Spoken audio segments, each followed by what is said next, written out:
recent momentum always matters. So even in private markets, it does influence the engagement. While the decision cycle is much longer, it does influence what the top-down interests are and the engagement in certain things. But I think overall, as I think Nitin asked earlier, those are the times when solid returns are to be made, when capital is being under allocated rather than over allocated. That's when the outsized returns come. And I think the next few years in India should see some of that. This is allocating to India. Conversation for foreign investors thinking about the world's fastest growing large economy, with the allocators and fund managers actually putting capital to work. Views expressed are the speaker's own and informational only, not investment advice. Full disclaimer in the show notes. Our guest today is Paddy Sinha, co founder and managing partner at LaunchBay Capital, and one of the few people in Indian investing who has genuinely seen the market from every side. Over nearly 3 decades, Paddy has been a tech entrepreneur, has deployed foreign sovereign capital into India from inside Temasek, co founded and raised Tata Opportunities Fund with marquee global investors, ran private equity business at India's sovereign linked NIIF, chaired the country's apex private equity and venture capital industry body. I should also mention that Paddy was my boss for several years at Tata Opportunities Fund. So this is a conversation between people who go back a long way. We get into how foreign capital actually sees India versus how it gets deployed on the ground, the story of building NIF, the exits question, and what 28 years has taught him about where census gets India wrong. Here's our conversation with Paddy Sinha. Paddy, a wonderful journey over the last 3 decades.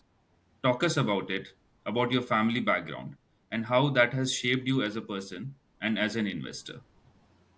Okay, wonderful to be with you, Saurabh and Nitin, and Saurabh in a very different context from before. So very delighted to chat about Indian private equity. Yeah, so I would say family background growing up, I did my schooling and all in Delhi. I was born in Delhi and did my schooling. At that point of time, the thinking was the financial markets were very rudimentary in India. I don't think I had much sense about those.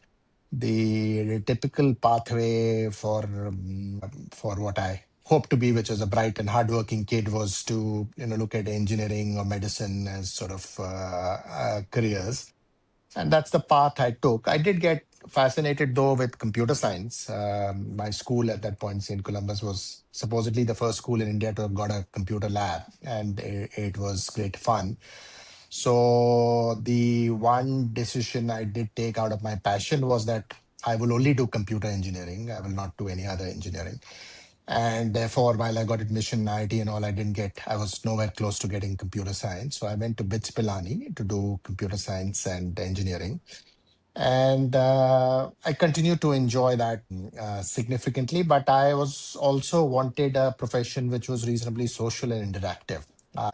I didn't see myself as a smart geek working away. So I went on to then pursue my MBA at IIM Calcutta just after my computer science and engineering degree. But I thought it did give a good grounding in terms of structured thinking, sort of confidence with quant aspects, etc., which were always, I think, to my mind, have been helpful throughout my career, including in the financial world. And during my MBA, quite interested in my finance courses. And I managed in the first slot with then what was then a JP Morgan ICICI joint venture investment bank. And in those days, I think JPM was probably the only American investment bank with a presence in India. I know when you joined DSP, Merrill probably already had a stake there, but that was a little later. And so at my point, JPM was the only active sort of American bank with a presence in India. And that was not only interesting but also sort of glamorous in those days to do so. So that's how I started off in investment banking.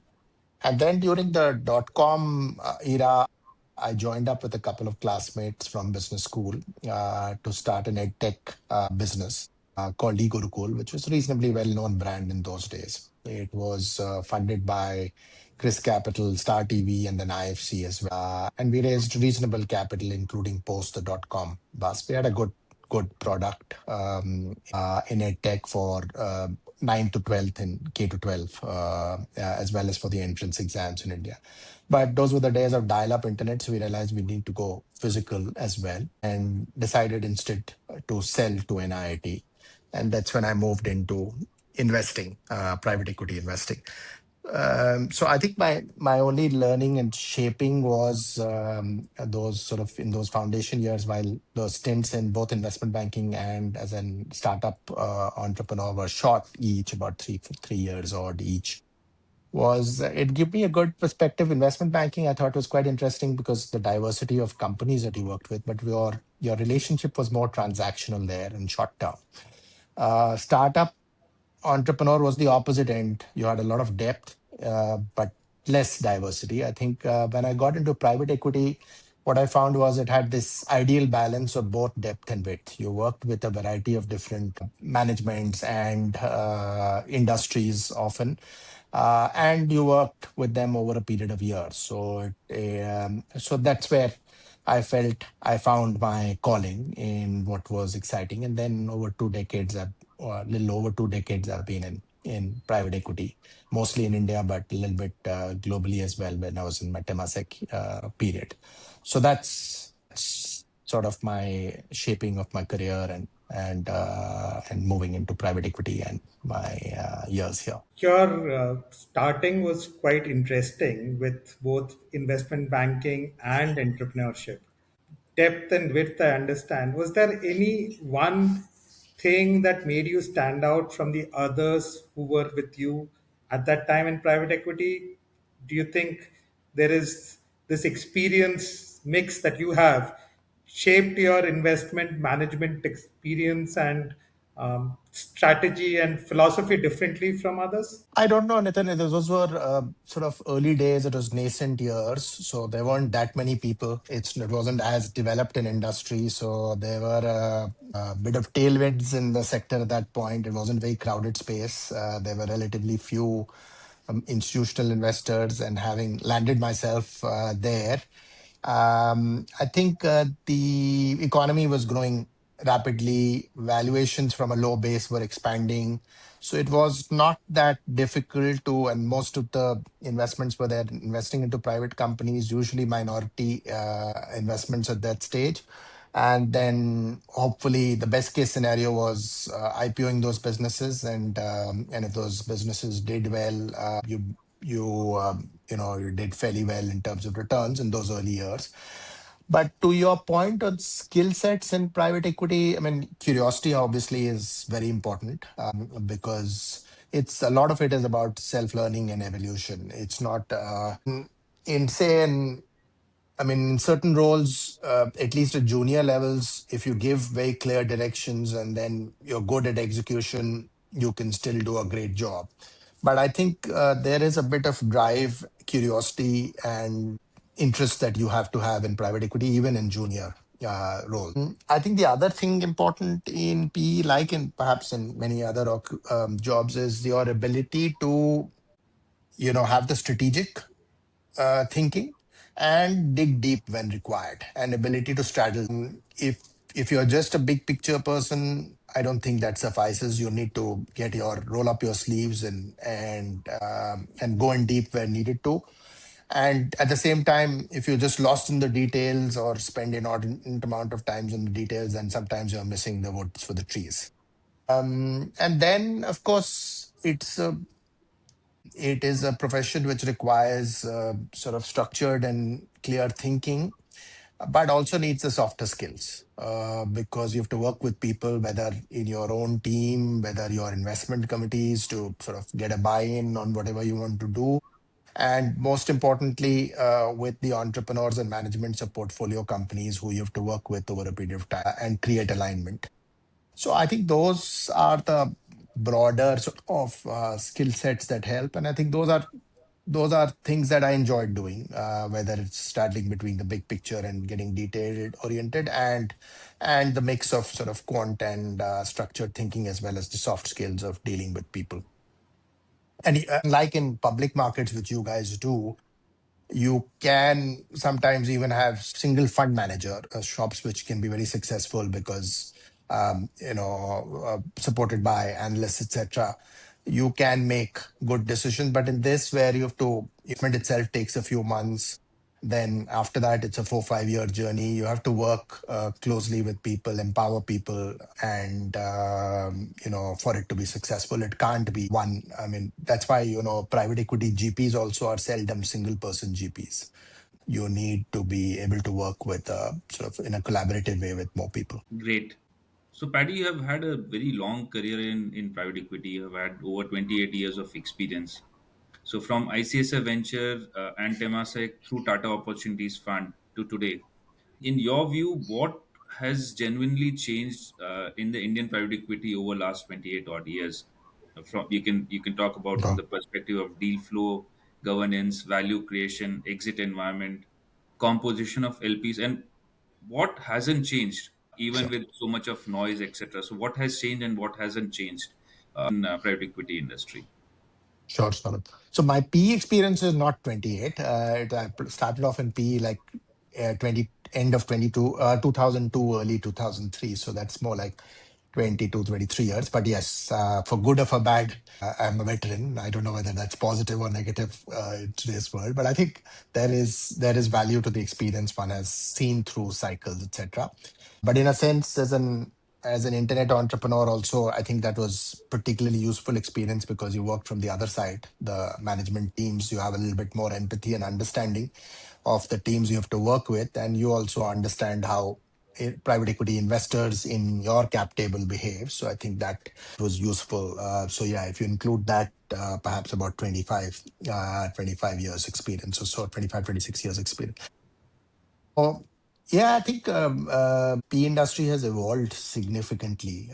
As I was mentioning earlier, in my early years, let's say till 2006 or pre 2007, it was relatively nascent, the Indian industry. There weren't that many players there. There weren't that many investors in all. And the market was also sort of growing rapidly. I think I touched upon it a lot. One could reasonably, there were tailwinds which could help you make good returns in those early years, provided you were sensible in picking the companies to back. So that was the first cycle. I think the second cycle, which is the exact opposite, where India got a sort of a bad image, was the 2007 to, let's say, 14, 15, maybe that decade from 2007 onwards.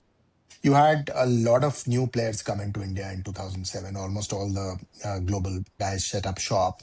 The amount of capital that was invested in India in 2007 in private equity was, I think, if I remember right, was almost of an order of China's, though the economy was smaller than China's, significantly smaller than China's. So, and equally, I think there weren't that many experienced managers. The new PE shops got set up were either done by people who had done buyout investing in different geography, which is a different ball game from the typical growth investing that was happening in those years in India. Later, of course, buyout has become quite common now.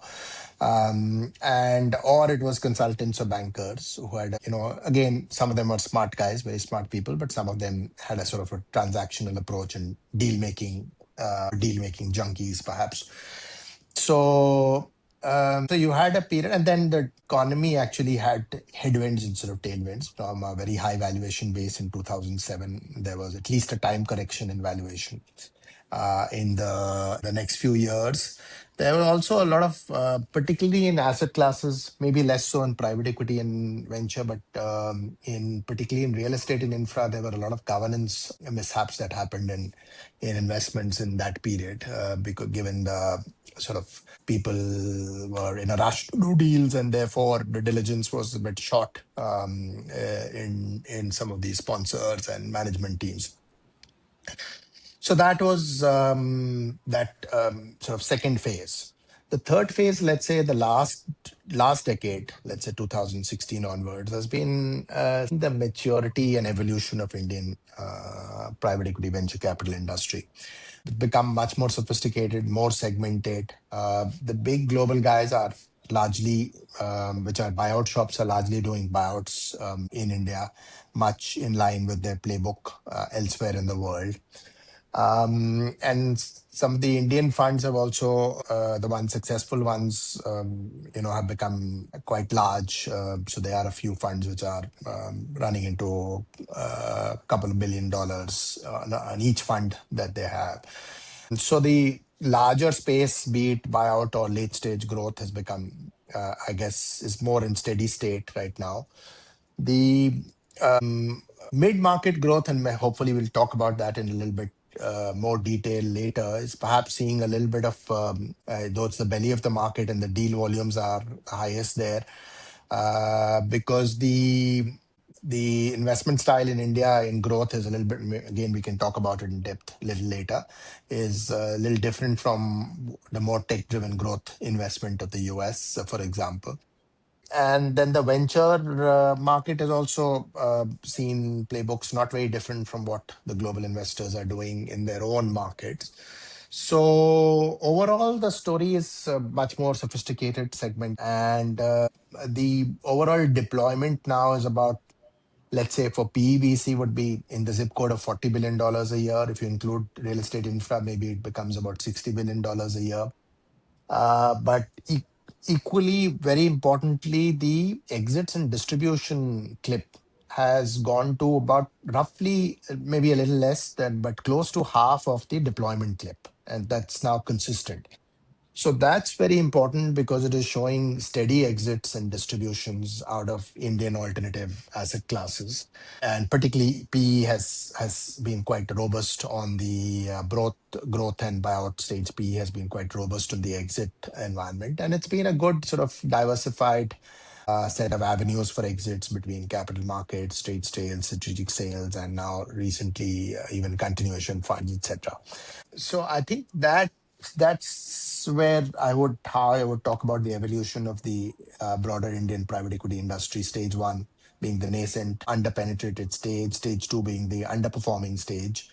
And that is a stage where a lot of global allocators sort of burned their fingers and pulled out at that stage, and slowly they're beginning to either come back or they're beginning to come back. And then stage three over the last decade has shown much more consistent sort of performance in a more sophisticated industry. Right. During the same period, the public markets access has also become easier in the country. You've seen the markets see more participation from the retail public, a lot more broadening in terms of the number of companies that have got listed. Has that impacted the deal flow for private equity and valuations, if you could touch on that? So I think the changes in the public market generally portend good news for the private markets. One aspect of it has been, of course, the emergence of domestic investors as a steady investment class in the public markets. In the public markets, as you guys know better than me, there was a lot of dependence on FPIs and FIs for particularly for IPOs, etc., large capital market issuances. And by definition, because global allocators have many geographies to choose on, it tend to be a little bit more volatile. Whereas domestic flows, I mean, for good or for bad, because they have relatively less choice, tend to be stickier. So that base of steady flows, I think, has been good news. Generally, it's led to, perhaps other than the last year or etc., led to more consistent and performance of the domestic markets. But for private equity, particularly, it's been good because it's really created capital markets as a good avenue for exits, private equity. So I don't know in terms of implications, there should be any negative implications for private equity of the evolution of the public markets. But broadly speaking, I think Indian household equity savings have grown from a very low base, I think, to about 6% today of the overall savings, and probably have some more scope for growth. And some of those savings should go into continue to, of course, they've been going quite well consistently monthly into public markets, but hopefully they will also slowly channelize a little bit more steadily into private markets, even if not direct through fund managers. So that should be only healthy for the market. Because one of the things India has lacked on the private side, unlike in the public side, is really a domestic LP base of depth. There has been domestic LPs, but for smaller funds. Let's say you're doing a $150 million fund, I think you can afford to raise it from purely domestic sources. But the moment you're doing something a little bit more scale, you need to, it's very difficult to do that with domestic investors, unlike in places like China, where I think the domestic institutional LPs are also grown. That's beginning to change in India now. There are institutions which are beginning to scale up in terms of the kind of bets, but till now that's been, and that is what when we come to the mid market creates an opportunity because it's very difficult for new fund managers of scale to come up in India. Because invariably you need to depend on foreign LPs to do that, and as we discussed earlier, they have foreign LPs have I guess their thresholds for investing in a new manager tend to be higher because not only do they have a choice of managers, but across geographies as well. So yeah. Other than that, I think I don't see any major read through or implication of the greater flows into public markets on the private markets. Generally, all positive. Adi, you have had a very interesting from moving from a foreign sovereign to a domestic fund, raising capital from global allocators to NIF, which is the India's sovereign wealth fund. So you have seen the Indian private equity industry from various angles also. So in that, can you also help us understand how is Indian private equity market different from the global market? And I understand the Indian private equity, as you talked about, is more growth capital, where now some bit of buyout is also coming through versus a global market which is mostly buyout and mostly tech. So how is each lens different from in evaluating those investment opportunities? And second part of the question is, where do the foreign allocators is a persistent gap between what foreign capital thinks about India and what actually is in the private equity happening in India? So where is the gap between what foreign allocators or foreign investors think in India and versus actually things on the ground? That's a lot of questions interspersed into that, sort of. Let me try and address all that. So, firstly, interestingly enough, neither Temasek nor NIF describe themselves as sovereign wealth funds for different reasons.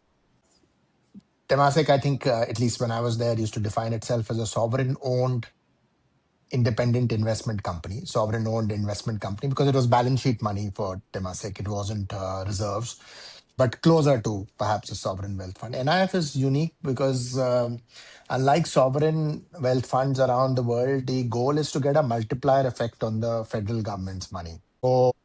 So the idea is that for every fund, the government, the federal government or the central government, as we call it in India, provides the anchor or confidence capital, but then the team has to go and raise capital from other global institutions and also Indian private investors, institutional investors, based on that. So by definition, it because you have to raise capital from and majority of the capital from non-Indian government sources, it needs to be geared to be seen as professional, independently managed investment company. And so it has to strike that sort of Goldilocks balance between the government providing the sort of anchor capital, but seen as sort of professionally and independently managed within the broad contours of the strategy laid down by the shareholders, where obviously the Indian government is the largest shareholder there. To your point on how is the Indian private equity market, I think, which was the other question, different in ways from the global market. So firstly, I think buyouts have now become quite pretty much de rigueur in India because all the global buyout shops are there and very active. And given they sort of scaled down China, most of the Western buyout shops scaled down China in the last few years. India has actually become an Asian anchor along with Japan, and of course China continues to be there as well. So I think from a buyout perspective, it's quite active, and the global buyout shops are quite prolific in deployment here, and do a good job and pretty much play the similar playbook to what they would do elsewhere in the world.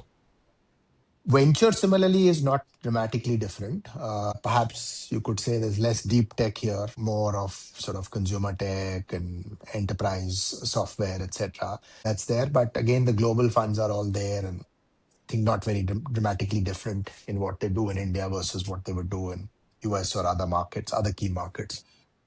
Growth perhaps is where the difference is more stark. While the US growth is more tech and innovation led growth, enterprise software, etc.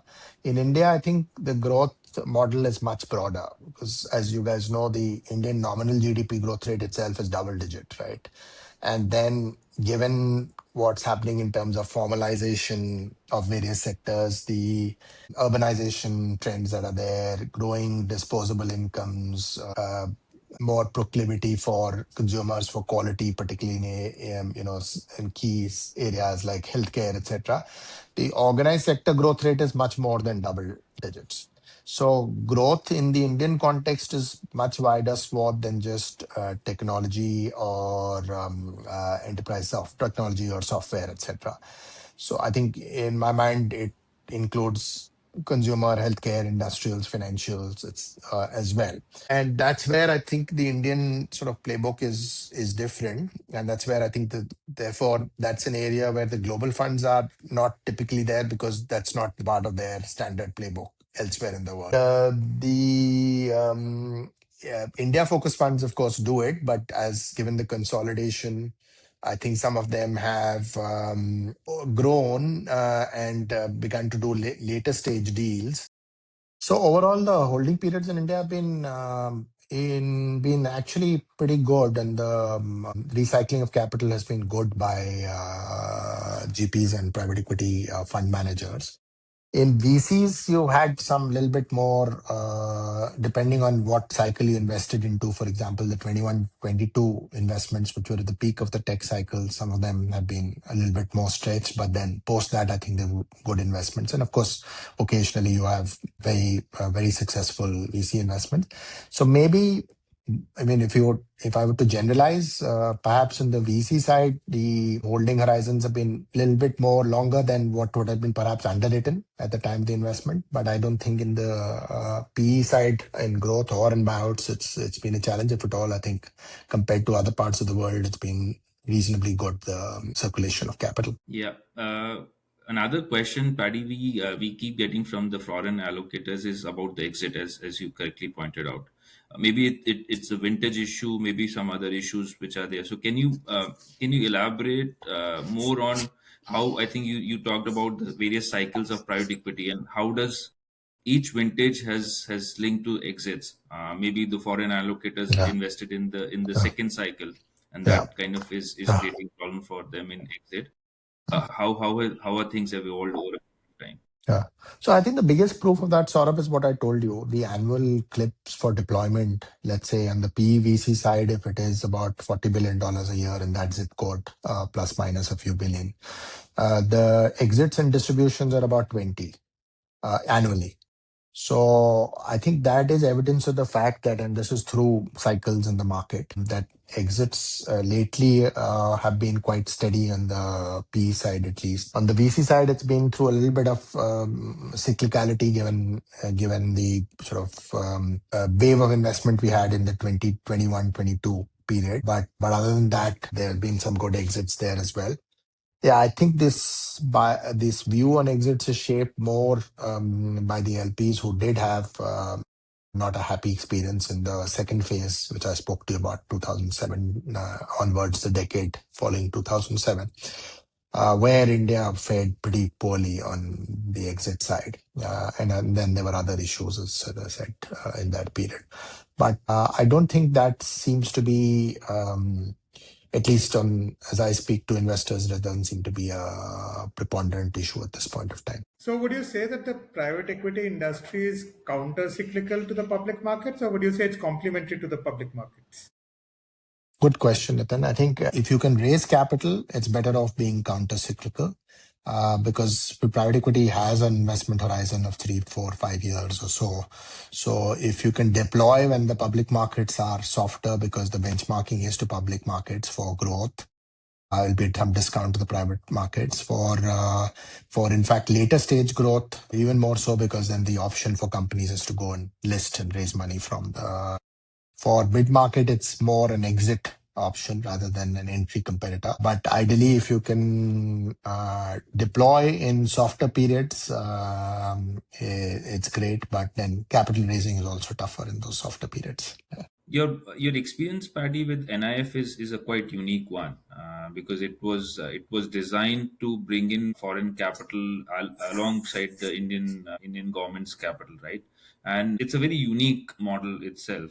So, what has that uh, uh, taught you in terms of how the foreign allocators look at India? What are the institutional LPs actually want from India? What has worked and what was the surprise to you while raising capital and deploying capital at NIIF? Yeah, sort of. Maybe I won't talk specifically about NIIF, but foreign capital raising is what one has done, whether it is NIIF, Tata, or attempting to do now, because any fund of scale still need foreign capital alongside domestic capital. So I think generally speaking, look, if you're an established fund with a past track record, I think India is an existing LP base. India is looked upon reasonably positively by LPs who have had recent experience, and if your performance is recent.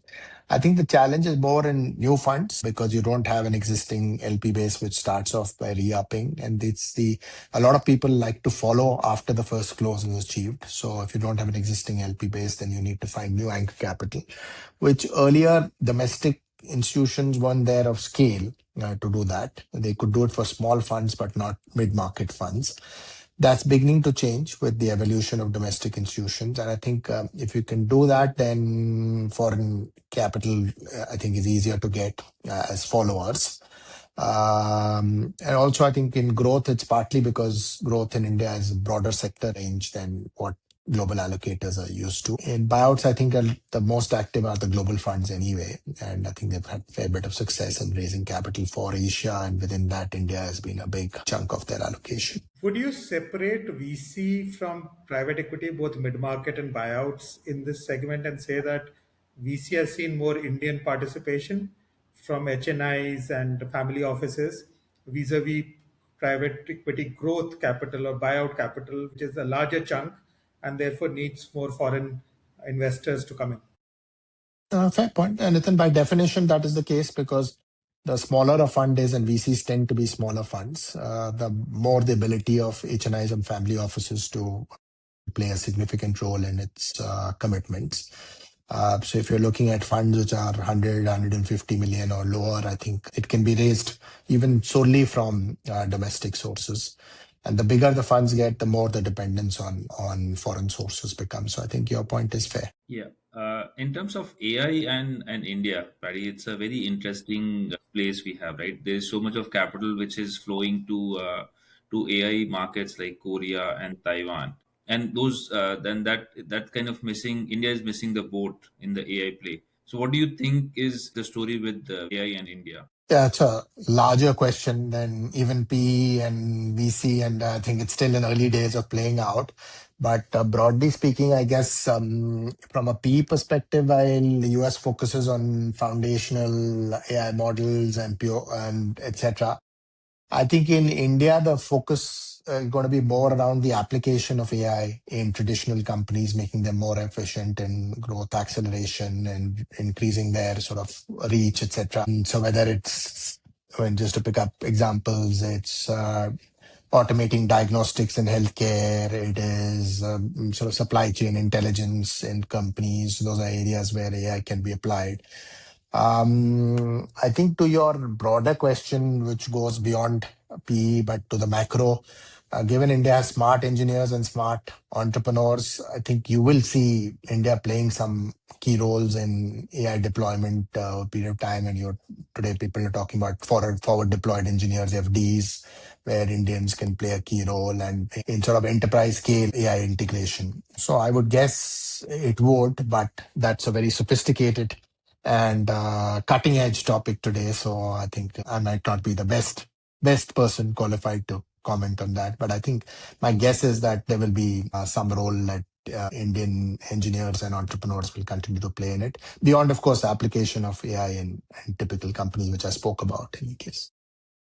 Do you see a difference in the investing landscape now that AI is becoming such a big topic in the private companies? Are you seeing people say that AI first company across sectors is what we are going to deploy in or invest in? If you do not have a AI strategy, even if you're a private company, you will not get capital. Is that sort of a Wow. thing happening, playing out? Yeah. So I think, Nitin, the key point is that in private equity, you are locked into an illiquid investment for a few years, right? So your underwriting cases would be 3 to 5 years typically, or whatever. And sometimes it can take longer or it can be quicker, whatever. So you definitely need to invest in more future ready or future proof businesses, which are not going to be disrupted easily and will leverage and utilize technology trends.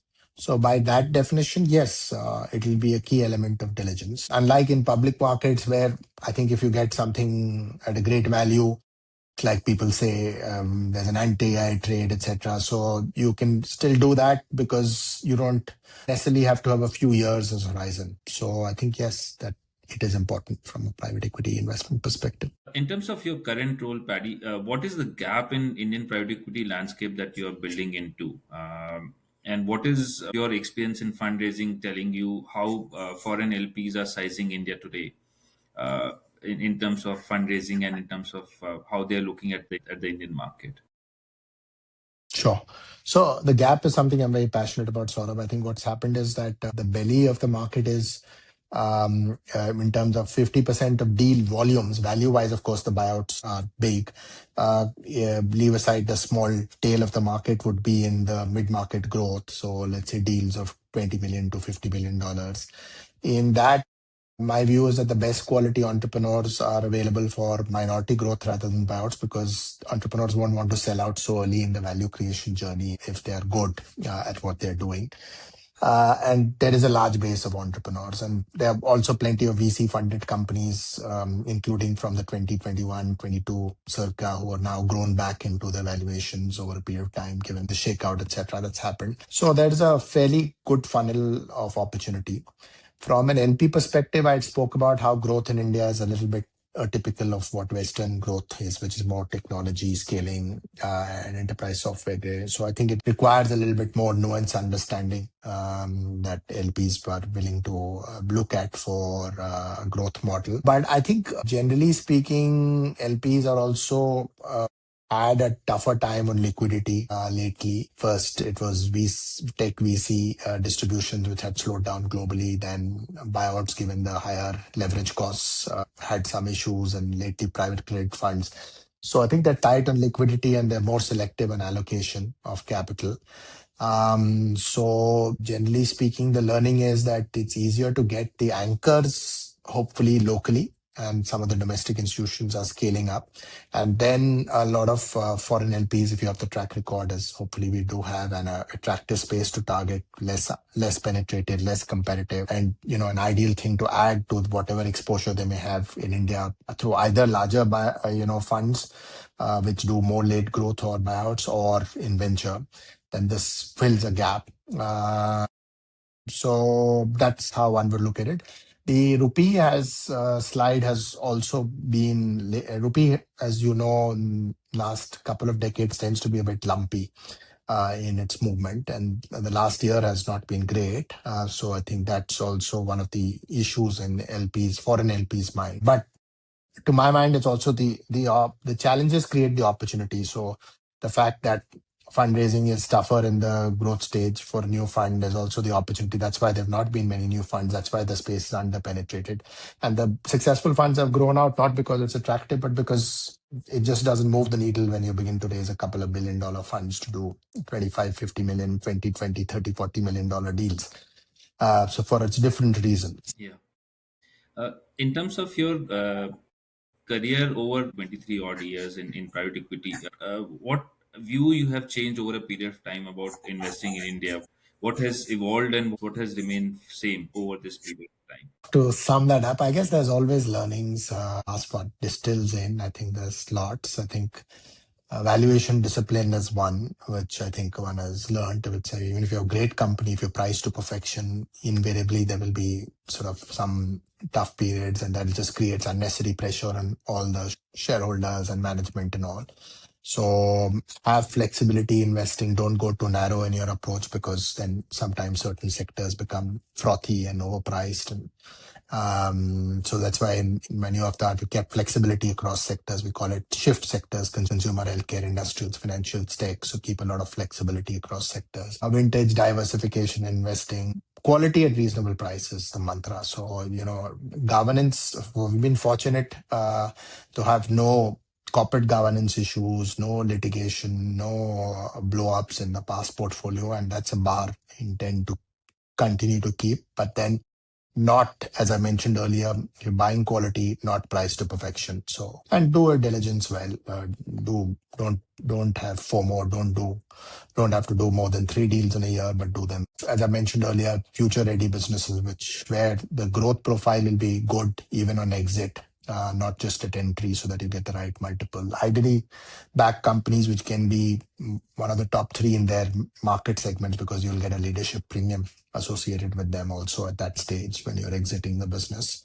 Have the right exit sort of pathways chalked out in one's mind, and have the exit discipline. I think don't get greedy when the exit windows come, because the exit windows come once in a while, and at least take enough capital off the table to reach a DPI of 1 on the fund, and then you have more flexibility of playing around with the rest. I think those are some of the learnings. Private markets are all about looking beyond the curve and predicting the future. I'm sure there were cases where you predicted something, but the predictions didn't work out, yet the outcome was favorable.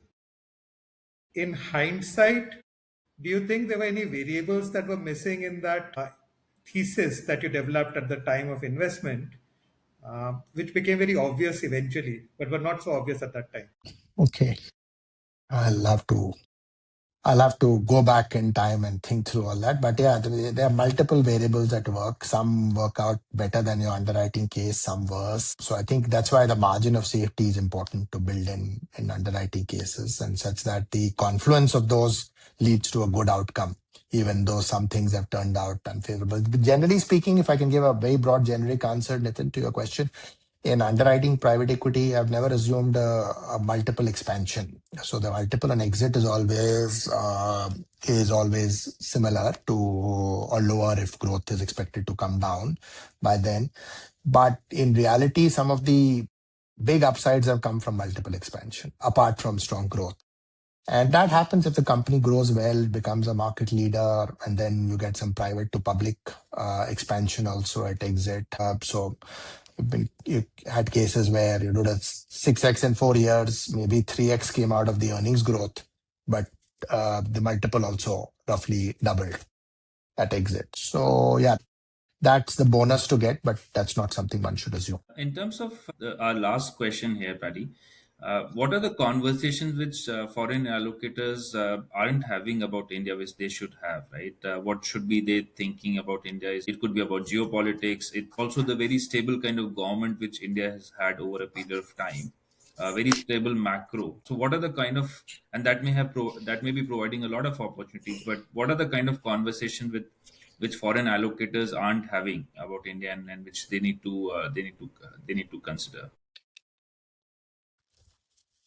I think, Saurabh, I think as I mentioned previously, sometimes it's unnecessarily skewed too much by most recent events. So as you said, from a macro perspective, India has actually been quite favorable over the last few years and shown steadiness, etc. But sometimes it can't be helped. It's skewed by what's happened in the last few months. And I think the two most sort of vocal issues have been, does India have enough of the AI play and the FX element for India? Now, the FX element, as you know, was also significantly driven by crude price spike because India is a big importer of crude, and every time that happens, India goes through that cycle, etc. So I think the only thing sometimes foreign allocators miss is not looking at the big picture and looking at all these elements that you are describing and focusing a bit more. But that's what markets are about. Recent momentum always matters. So even in private markets, it does influence the engagement. While the decision cycle is much longer, it does influence what the top-down interests are and the engagement in certain things. But I think overall, as I think Nitin asked earlier, those are the times when